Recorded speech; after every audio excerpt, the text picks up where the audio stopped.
So ma'am, before you give away your speech, we would like to know a few things from you actually. Sundar గారు కూడా ఇవాళ ఇక్కడికి రాలేదు కాబట్టి ఆయన అడగాల్సినవి కూడా కొన్ని మిమ్మల్ని అడిగేద్దాం అనుకుంటున్నాను. అవును, కానీ మీరు అడిగిన ముందు నేను నిజంగా ఇక్కడ అందరికీ చెప్పాలి. ఫస్ట్ ఆఫ్ ఆల్ సుందర్ గారు సారీ చెప్పమని చెప్పారు, ఎందుకంటే ఆయనకి ఒంట్లో బాగాలేదు, ఆయన హాస్పిటల్లో ఉన్నారు, డ్రిప్స్లో ఉన్నారు, వెరీ హై ఫీవర్ 103 వరకు పోయింది నిన్న. So he's under complete bed rest in hospital. So complete apologies on his behalf that మీరు అందరూ వచ్చారు కానీ ఆయన రావడం కుదరలేదు. So very sorry for he being absent today. But ఇలాంటి సందర్భంలో మీరు ఇక్కడికి వచ్చినా మీ మనసు అక్కడే ఉందని మాకు అర్థమైంది. సో నేను ఇవాళ ఎక్కువ ఇబ్బంది పెట్టను అయితే. So ma'am, 4 parts of Aranmanai అనేది మామూలు విషయం కాదు.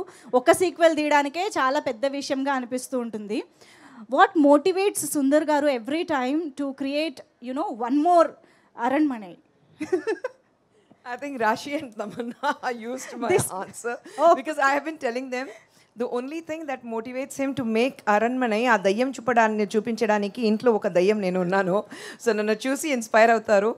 అండ్ ఐ థింక్ బేసికల్గా ఆయన ఇంట్లో ఉన్నప్పుడు he loves to entertain people. Like he's a లోనర్ basically. ఆయన మాత్రం ఇంట్లో ఉంటే ఎక్కడ ఉంటారో ఎవరికి తెలియదు. ఆయన ఒక రూమ్ ఉంది, ఆ రూమ్లో ఉంటారు, హోమ్ థియేటర్లో ఉంటారు, అలాగే ఉంటారు. కానీ he loves entertaining people. And since Aranmanai his genre of entertainment, ఇది హారర్ కామెడీ అది అంతా కాకుండా I would say that he's basically a master of his art. That is entertainment. So అది ఎంటర్టైన్మెంట్ చేయడానికి చాలా ఇష్టం. So he creates. And Aranmanai మీరు first నుంచి ఇంతవరకు చూస్తే సబ్జెక్ట్ ఒకటి కాదు, carry forward of the characters or caricatures అది కాదు, కంప్లీట్ డిఫరెంట్ స్క్రిప్ట్స్ ఉన్నాయి. సో అందుకంటే it makes it a little more easier and at the same time extremely difficult because పేరు అదే ఉంది Aranmanai, but you need to give a new thing to people all the time. And touch wood, God's blessing, thrice we have been extremely successful. And this time also ఆ film నేను చూసాను, చాలా బాగా వచ్చింది. So I'm sure this movie is going to rock in the theatres. And ఇందాక కోవేశ్వరల గారిని అడిగినప్పుడు pass to Khushbu గారు అని ఆ క్వశ్చన్ని మీకు పాస్ చేశారు కదా, అది కూడా అడుగుదాం అనుకుంటున్నా. సో బాక్ గురించి, the Assamese folklore character of a name అనేది అక్కడి నుంచి తీసుకొచ్చారు అని తెలిసింది మా రీసెర్చ్ తర్వాత. Before that we don't know that name itself. So can you tell some backstory of this Baak? అది కాదు, యాక్చువల్లీ అరణ్మనై 4 తీద్దామని ఆయన డిసిషన్ తీసిన తర్వాత ఇంకా డిఫరెంట్గా ఎలా ఉంటుంది, ప్రతిసారి ఒక రివెంజ్ సబ్జెక్ట్ కాకుండా డిఫరెంట్గా ఉండాలి అని చెప్పేసి రీసెర్చ్ చేశారు. కంప్లీట్ హార్డ్ వర్క్ రీసెర్చ్ అన్నీ జరుగుతుంది ఫిల్మ్ స్టార్ట్ చేయడానికి ముందు. ఎందుకంటే shooting is just the last 30%, 70% మీకు షూటింగ్ స్టార్ట్ చేయడానికి ముందు ఆ రీసెర్చ్ చేసి పేపర్ వర్క్ కంప్లీట్గా రెడీగా ఉండాలి, అది మెయిన్ ఉంది. సో అప్పుడు రీసెర్చ్ చేసినప్పుడు ఆసాంలో ఫోక్లోర్లో ఇలాంటి ఒక దయ్యం ఉండేది ఆయనకి తెలిసింది. So he based the entire script on that. Picture చూసిన తర్వాత, మూవీ చూసిన తర్వాత మీకు అర్థమవుతుంది బాక్ అంటే ఆ ఫోక్లోర్ మేము చెప్తాం, కానీ ఆ బాక్ గురించి what is Baak and what can Baak do అది సినిమా చూస్తే మీకు తెలుస్తుంది. Wow, this is very very interesting. And నిజమైన ఫోక్లోర్ నుంచి ఇన్స్పైర్ అయ్యారనంటే మాకు కూడా ఇంకా ఎక్సైట్మెంట్ బిల్డ్ అయ్యింది యాక్చువల్లీ చెప్పాలంటే. సో ఇప్పుడు ప్రొడ్యూసర్ గారు ఆన్ సెట్ ఉంటారా? అస్సలు లేదు. నా పని ఆఫీస్లో చెక్ సైన్ చేస్తాను. ఫస్ట్ షూటింగ్ స్టార్ట్ చేసినప్పుడు చెక్ సైన్ చేసి ఇచ్చేస్తాను. షూటింగ్ రిలీజ్ అయిపోయిన తర్వాత అన్ని డబ్బు నా అకౌంట్కి వచ్చేస్తుంది. ఆ పని నాది అంతే. అదే కదా, లేకపోతే సుందర్ గారు అంత కాన్సన్ట్రేటెడ్గా డైరెక్షన్ యాక్షన్ ఎలా చేయగలుగుతారు చెప్పండి? మొత్తం డైవర్షన్ అయిపోతుంది. లేదండి, డైరెక్ట్ డైవర్షన్. నేను షూటింగ్కి వెళ్తే ఆయన డిస్టర్బ్ అయిపోతారు, ఎందుకంటే నన్ను చూడాలి, నేను ఎలా కంఫర్టబుల్గా ఉన్నానా లేనా అని అది అన్నీ ఆయనకు ఉంటుంది. So I maximum avoid going to the sets until unless ఒక అవుట్డోర్లో లాంగ్ షెడ్యూల్ ఉంటే ఒక 2 days 3 days పిల్లలతో నేను అక్కడ వెళ్తాను, ఆయన చూసి వచ్చేసి. ఐ థింక్ ఈ సినిమాలో కూడా I just came once or twice. Once Tamannaah ఉన్నప్పుడు నేను వెళ్ళాను, and once I think Raashi you were there. And that too ఎందుకంటే it was a wedding anniversary, అందుకంటే సర్ప్రైజ్ ఇచ్చడానికి నేను వెళ్ళాను. 1 day ఆన్ సెట్ జరిగిందా? లేదండి, వెడ్డింగ్ యానివర్సరీ లేదండి, ఒక రోజు ముందుకు వెళ్ళాను. వెడ్డింగ్ డే అని ఆ రోజు చూస్తే నాకు కోవిడ్ పాజిటివ్ వచ్చింది, మళ్ళీ వచ్చేసాను. అయ్యో, ఓకే. కాదు, ప్రొడ్యూసర్ ఖుష్బు గారు తక్కువ వెళ్తారు సెట్స్కి, స్టైలిస్ట్ ఖుష్బు గారు వెళ్తారా మరి? సుందర్ గారి వెళ్తున్నాను. సుందర్ గారి మొత్తం స్టైలిస్ట్ అంతా ఖుష్బు గారు అనమాట చూసుకున్నది. అవును, ఫస్ట్ ఫిల్మ్ నుంచి ఆయన ఫస్ట్ ఫిల్మ్ ఎప్పుడు యాక్టింగ్ స్టార్ట్ చేశారు అప్పటి నుంచి నేనే చేస్తున్నాను. ఎందుకంటే he is very comfortable with me. నేను Sundar garu we have been together for 30 long years now. ఈ 30 yearsలో ఆయనతో ఎవరో మీ షూ సైజ్ ఏంటి అది అడిగితే కూడా ఆయనకి తెలీదు. సో అలాగే అలవాటం అయిపోయింది. సో అందుకంటే షూటింగ్లో ఉన్నప్పుడు కూడా కాస్ట్యూమ్స్ నేను చేయాలి. Is very comfortable with me and I know his style. So అందుకంటే and I don't first day అన్ని కాస్ట్యూమ్ తీసి ట్రయల్ చేసి పంపిస్తాను. ఇది ఓకే ఓకే ఓకే. లొకేషన్కి వెళ్ళిన తర్వాత ఆయన కంప్లీట్ సెట్ చేసి ఇస్తాను. మళ్ళీ లొకేషన్కి వెళ్ళిన తర్వాత చూస్తే ఆయన మిక్స్ అండ్ మ్యాచ్ చేసి వేస్తారు. అప్పుడు he gets it from me. That you don't need a stylist, you can just get one company costumer and do it. Exactly, I was about to ask that. ఆ విషయంలో గొడవలు జరుగుతాయా అని చెప్పి. డెఫినెట్గా జరుగుతుంది. యాక్చువల్లీ మీరు ఈ సినిమా చూస్తే ఇంటర్వెల్ బ్లాక్ నుంచి ఫినిషింగ్ వరకు ఒకే కాస్ట్యూమ్ ఉంటుంది. ఎందుకంటే it happens in 24 hours. So interval block నుంచి సో ఒకే costume 3 similar costumes I have to buy. So దొరకదు. So you go around, look for it, get the materials, and that costume should be on spot. All the 3 costumes. Then dupe ki same 3 costumes కావాలి, అది ready చేయాలి. So లొకేషన్కి వెళ్ళిన తర్వాత fortunately I went during the climax. వెళ్ళి చూస్తే నేను ఇచ్చిన కాస్ట్యూమ్ బ్రౌన్ అండ్ బ్లాక్ కాకుండా ఏదో ఒక గ్రీన్ అండ్ ఏదో ఒక కలర్ వచ్చింది. అంతే, స్టాప్ ద షూట్ నా, లేదంటే అన్ని కాస్ట్యూమ్స్ పోతుంది. So I made him redo it. Actually అలా ఉంటుంది మరి ఖుష్బు గారితో. కాదు, ఖుష్బు గారు అండ్ సుందర్ గారు ఇంట్లో ఏ విషయంలో ఖుష్బు గారు బాగ్గా మారుతారు, ఏ విషయంలో సుందర్ గారు బాగ్గా మారుతారు? We want to know that. I don't think iddaru we turn into bark, but yes, పెళ్ళి అయిపోయిన తర్వాత అందరికీ మధ్యలో గొడవ వస్తుంది. భర్త భార్య మధ్యలో గొడవ వస్తుంది, నాకు వస్తుంది. But I become back when have to think. I think పిల్లల గురించి ఉంటే నేను బాగా మారుస్తాను. And the same with him.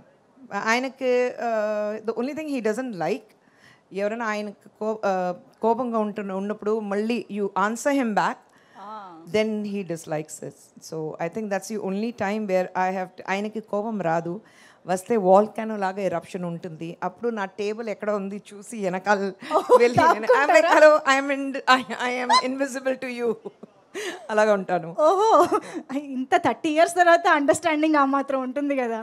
కాదు, సెట్స్లో కూడా ఎప్పుడైనా వాల్కానో ఎరప్ట్ అయ్యి? No no. ఇక్కడ భారతి ఆయన main right hand.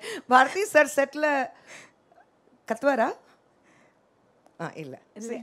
No, very rarely. Very కోపం వస్తుంది కానీ very rarely. Okay, that Avatar only మీకే ఇంట్లో. అది కాదు, భారతికి ఉంటుంది. మా ప్రొడక్షన్ డిజైనర్ గోపి గారు ఉన్నారు, ఆయనకి తెలుసు. They all get it from him, అంతే. సో ఖుష్బు గారు, ఈ క్వశ్చన్ మీకు చాలామంది ఈ పాటికే అడుగుంటారు, బట్ మేబీ నేను తెలుగు ఆడియన్స్ కోసం మళ్ళీ అడుగుతున్నాను. సుందర్ గారిలో writer, director, actor, of course producer, ఇలా రకరకాలు ఇంకా ఉన్నాయి, బట్ ఈ ముగ్గురులో మీకు ఎవరు బాగా నచ్చుతారు? Sundar see the person. Look at that blush while saying, man. I think he's a wonderful human, so I like him. But yes, as a director, ఎందుకంటే ఆయన డైరెక్ట్ చేసినప్పుడు లవ్ వచ్చింది. So I like him as a director more.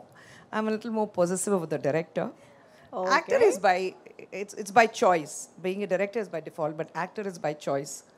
So I think ఆయన ఎప్పుడూ చెప్తారు, acting అంటే that's the pocket money. Okay, ఇంతకీ producer గారు యాక్టర్ సుందర్ గారికి ఎంత రెమ్యూనరేషన్ ఇచ్చారా లేదా? అస్సలు లేదు, డైరెక్షన్కి ఇచ్చాను, అది చాలు. అబ్బా, ఎందుకంటే యాక్టింగ్కి ఆ డబ్బు నా పాకెట్లో వచ్చింది కదా. సుందర్ గారు ఇవాళ మీరు లేరని ఫుల్ డామినేషన్ అండి వాళ్ళ స్టేజ్ పైన. ఆయనకి తెలుసు, ఆయన ఉంటే కూడా ఒక కార్నర్లో కూర్చొని ఉంటారు, ఆయన అస్సలు మాట్లాడరు. ఈ man of very few words. Wonderful, amazing. Thank you Khushbu గారు. మీరు బాగ్ గురించి చెప్పాలనుకున్నవి కూడా చెప్తే. యా, ఫస్ట్ సురేష్ గారికి, నారాయణ గారికి నేను థ్యాంక్ యూ చెప్పాలి. ఎందుకంటే అంత కాన్ఫిడెంట్గా ఈ పిక్చర్ చూడు కాకుండా they saw the trailer and promo cuts అని చూసి they were very confident of the film and they have taken it to release it in Andhra, Telangana, complete ఇక్కడ తెలుగు సినిమాలో. సో ఇద్దరికి చాలా థ్యాంక్స్. అండ్ సురేష్ బాబు గారికి స్పెషల్ థ్యాంక్స్ ఉండాలి, సురేష్ ప్రొడక్షన్స్కి. ఎందుకంటే నా సౌత్ జర్నీ స్టార్ట్ అయింది సురేష్ ప్రొడక్షన్ నుంచి. So I'm extremely sentimental about Suresh Production, Ramanaidu Garu, Suresh Babu Garu, Venki Garu, Andarki. So they know that. So my huge thanks to Suresh Garu and everyone in the production team. And of course, Ramanaidu Garu chustune unnaru. So thank you to him. And Bak is a complete entertainer, family entertainer చెప్పాలి. ఎందుకంటే తమిళ్లో చెప్తారు ప్రతి distributor ఇలాంటి Aranmanai franchise release అయినప్పుడు ప్రతి distributor ఏం చేస్తారంటే మళ్ళీ థియేటర్స్కి ఒక మల్లెపూ వాసన ఉంది. Because women come to the theatre and పిల్లలతో నేను చూసాను నైట్ 10 o'clock షో అయితే కూడా అందరూ చిన్న చిన్న పిల్లలు పట్టుకుని థియేటర్కి వస్తున్నారు families. So I think we bring the family audience back in to the theatres. Covid తర్వాత సినిమాకి మళ్ళీ అందరూ వస్తారా లేదా, థియేటర్స్ ఉంటుందా లేదా అని ఉన్నప్పుడు I think people coming back to the theatre is a great thing for cinema industry. And back is just taking one step forward and bringing families back into the theatre. So I think I must thank my director Sundar Garu for giving us yet another super duper hit, Bak, and Andaru Kovesarla Garu, because she has been part of a production for a very very long time. Ippudu kaadu, for a very long time she has been part of it. And thank you for always being there, supportive, anta support chestaru meeru. Thank you Rashi. Thank you, Tammy. The most, I think my husband is very lazy. ఆయనకి ఒక direction చేస్తున్నప్పుడు comfort zone డెఫినెట్గా ఉండాలి. And I think he's found his comfort zone and Rashi and Tamanna, because he says, no problem artist. నేనేం చెప్తానో అది అర్థం చేసుకుని వాళ్ళు చేస్తారు. So I'm comfortable. సో ఇప్పుడు ఎలా అయిపోయిందంటే ఏదైనా కొత్త డైరెక్షన్ అయితే ఈ రోల్కి Tommy, no, I think Rashi, no, I think Ilaga. You know, he always goes for these two options. So I think glad to have both of you on board with us. And everyone in the team, Venila Kishore Garu, Srinivas Reddy Garu, and in Tamil you have Yogi Babu, VTV, everyone. So I think thank you so much, because a picture theadaniki, not one person is responsible for the success of a film. I think the entire team, whether it is Hip Hop Tamila or whether it is Kicha, our cameraman, because camera work anta beautiful ga undi. So I think we must hand it over to Kicha for doing the brilliant work with camera and VFX, CG works, art director. And Hip Hop Tamila mi andarki telusu ayana music anta cheyatledu endukante he's become a hero himself. But ee picture ki director garu ledu Hip Hop Tamila unte bauntundi, aa song ilanti peppy numbers kavali and soulful music kavali. Background score is extremely important for ilanti cinema ki. So he was very particular that we get Hip Hop Tamila. So we call him Adi. He's Adi to us. So thank you Adi for coming on board with us, and thank you everyone associated with the film. This wouldn't have been possible for every team member from Avni Cinemax or Suresh Productions and Asian Films here. So thank you once again. Amazing ma'am, thank you so much. ఈరోజు అయితే producer Khushbu గారుగా మా ముందుకు వచ్చారు, but మళ్ళీ actress Khushbu గారుగా కూడా రావాలి అని కోరుకుంటూ ఉన్నాము. వెంకీ గారితో మీ కాంబినేషన్ ఎప్పుడు, ఇలాంటి క్వశ్చన్స్ అన్నీ మాకు వస్తూ ఉంటాయన్నమాట. లేదు, సినిమా చేయడానికి నేను ఓపెన్గా ఉన్నాను, కానీ క్యారెక్టర్స్ రావాలి. అలాంటి మంచి క్యారెక్టర్స్ ఉంటే చాలా తక్కువ చేస్తున్నాను సినిమా. నాకు పెళ్ళి అయ్యి 25 years అయింది, కానీ 25 yearsలో I have not even done 25 films. So చాలా తక్కువ చేస్తున్నాను, ఎందుకంటే ఒక సినిమా చేస్తే ఒక పొజిషన్కి వచ్చేసాం, ఆ పొజిషన్ అలాగే ఉండాలంటే, ఆ రెస్పెక్ట్ ఉండాలంటే అలాంటి సినిమా చేయాలి. సో అందుకంటే తమిళ్లో దేసే పత్తలే పదనో నిరక వేండా, don't be the 11th man in the crowd of 10. So I think I'm very particular about that. If I do a film, it has to be something extraordinary. It has to be a very well-made film. The setup chala baga undali. And of course, ippudu it's brilliant to see newcomers, new generation, the Gen Next cinema makers, anta brilliant ka cinema teestaru. So I think I would love to do something which is again suits me, suits my age, suits my character, where I think that okay, it'll be nice for me to do it. I'm open to films, but again, it has to suit me. I have to be very comfortable doing that. Amazing, thank you so much ma'am. And let me remind you, మీరు English చాలా బాగా మాట్లాడుతున్నారు, కానీ ఇంగ్లీష్లో ఒక పదం ఉంటుంది ma'am, AGE అని, ఏజ్ అని అంటారనమాట దాన్ని. సో యాక్చువల్లీ మీరు ఆ పదం మర్చిపోయారని మాకు అర్థమైంది. అయ్యయ్యో, నా పిల్లలు ఇక్కడ లేదంటే ఇక్కడ అంత గట్టిగా మాట్లాడతాను కదా, ఇంటికి వెళ్ళిన తర్వాత ఐఎమ్ ద మౌస్, బయట ఉన్నప్పుడు ఐఎమ్ ద టైగ్రెస్, ఇంటికి వెళ్ళిన తర్వాత ఐఎమ్ ద ర్యాట్.